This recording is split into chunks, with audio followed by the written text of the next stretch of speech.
একবার হজের উদ্দেশ্যে আমরা বের হলাম। আমাদের কাফেলা যখন মদিনা অতিক্রম করে আবওয়া নামক স্থানে অবতরণ করে, তখন আমার সাথী খাবার সংগ্রহ করার জন্য পার্শ্ববর্তী বস্তিতে যায়। ইতিমধ্যে এক সুন্দরী বেদুইন নারী আমার নিকটে এসে একটি কবিতা আবৃত্তি করে, যার সারমর্ম এই: আমি ক্ষুধার্ত ও তৃষ্ণার্ত, আমাকে পরিতৃপ্ত করো। আমি বুঝলাম মহিলাটি ক্ষুধার্ত, তাই তাকে কিছু খাবার দেওয়ার উদ্দেশ্যে দস্তরখানা বিছাই। দস্তরখান দেখে সে বলতে লাগলো, খাবারের প্রতি আমার কোনো চাহিদা নেই।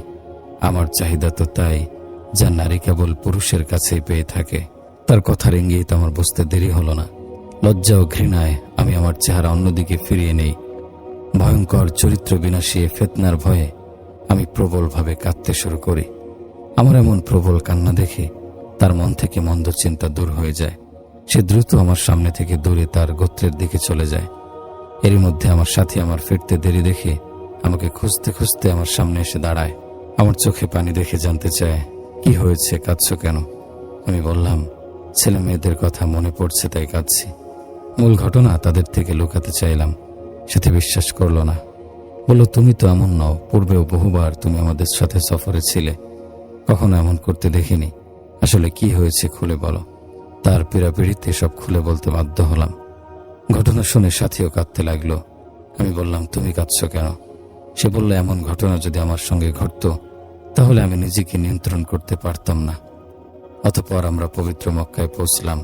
হজের প্রাথমিক কার্যাদি সম্পন্ন করে ঘুমিয়ে পড়লাম। আমি স্বপ্নে দেখলাম অতি সুদর্শন এক যুবক মুখমণ্ডল জুড়ে আলো ঝলমল করছে, শরীর থেকে চমৎকার সুঘ্রাণ ছড়াচ্ছে, দীর্ঘদেহী। আমি বিস্ময়বিষ্ট হয়ে জিজ্ঞেস করি, আপনি কে? উত্তরে বলেন, আমি ইউসুফ, আল্লাহর নবী। আমি কৌতূহলী হয়ে পুনরায় জিজ্ঞেস করি, আপনি কি ইউসুফ সাদিক? তিনি বললেন, হ্যাঁ, আমি ইউসুফ সাদিক। আমি বললাম, আজিজে মিশরের স্ত্রীর সাথে আপনার আচরণ সত্যি আশ্চর্যজনক। তখন তিনি বললেন, মরুচারী নারীর সাথে তোমার আচরণ আজ আল্লাহ তাআলা খুব পছন্দ করেছেন। শাইখ জাকারিয়া রহমতুল্লাহি আলাইহি অপবৃত্তি কিতাবে লেখেন, এক যুবক কোন এক মসজিদে অবস্থান করত। যুবকটি সুদর্শন ছিল। সে সারাক্ষণ ইলমে দ্বীন চর্চায় মগ্ন থাকত। একদিন এক সুন্দরী নারীকে মসজিদের পাশে দাঁড়িয়ে থাকতে দেখে। সেই নারী তাকে সম্বোধন করে বলে, তুমি আমার একটি আবদার পূর্ণ করো। যুবক তাকে পাত্তা না দিয়ে মসজিদে প্রবেশ করল। সে সেদিনের মতো চলে গেল। কিছুদিন পর সেই নারী আবার এসে যুবকটিকে বলল, আমার একটি চাহিদা পূরণ করো।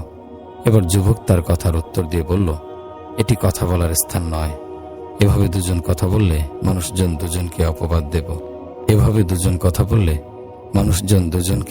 দেবে। তাই তুমি তোমার পথে চলে যাও, আমি আমার পথে চলে যাই। এতে দুজনেরই চরিত্র রক্ষা পাবে। সে বলল, তা আমি বুঝি। তোমার মতো একজন ইবাদত গোজার মানুষের জন্য লোকদের মনে সামান্য সন্দেহ অনেক বড় বিষয়। কিন্তু আমি কি করব? আমি তোমার প্রেমে পাগল পারা। আমাকে এই অবস্থা থেকে মুক্তি দাও। যুবক নারীর কথা শুনে দ্রুত পায়ে মসজিদে চলে গেল। কিন্তু নামাজে দাঁড়িয়ে সে কি পড়বে সব ভুলে গেল।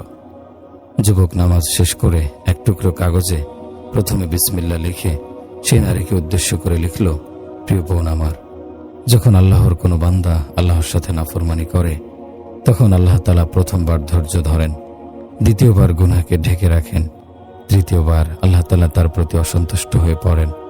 তখন আকাশ, বাতাস, ফেরেশতাগণ, পৃথিবী সহ সবকিছু তার প্রতি অসন্তুষ্ট হয়ে যায়। প্রথমত আল্লাহ তাআলা বান্দার তওবার কারণে গুনাহ ক্ষমা করেন, অতঃপর গুনাহ গোপন রাখেন। ওই ব্যক্তি ভাগ্যবান যাকে আল্লাহ তাআলা কুদৃষ্টি থেকে হেফাজত করেন।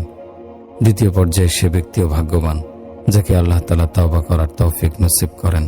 সে নারী যখন চিঠিটি পাঠ করে তখন তার ভেতরে প্রচণ্ড ধাক্কা লাগে। যুবকের প্রতি তার যে আসক্তি ছিল তা কেটে যায়। তারপর থেকে সে আর কোনোদিন সেই যুবককে উত্ত্যক্ত করেনি। জুনুক আলেম বলেন, একবার আমরা প্রখ্যাত আবেদ আবু নসর বিন হারিসের সাক্ষাতে ছিলাম। তখন এক অপরূপা সুন্দরী বালিকা এসে আবু নসরের কাছে পথের দিশা জানতে চায়। বালিকাটি বলল, হে শায়েখ, বাবে হার্ব কোন দিকে বলবেন কি? তখন আবু নসর বললেন, সামনে ফটিকটি বাবে হার্ব। এর কিছুক্ষণ পর চমৎকার চেহারার এক বালক এসে তাকে জিজ্ঞেস করে, চাচা যান, বাবে হার্ব কোন দিকে? তিনি উত্তর না দিয়ে অন্যদিকে মুখ ফিরিয়ে নিলেন। আমরা বালকটিকে বললাম, সামনে এগুলেই বাবে হার্ব।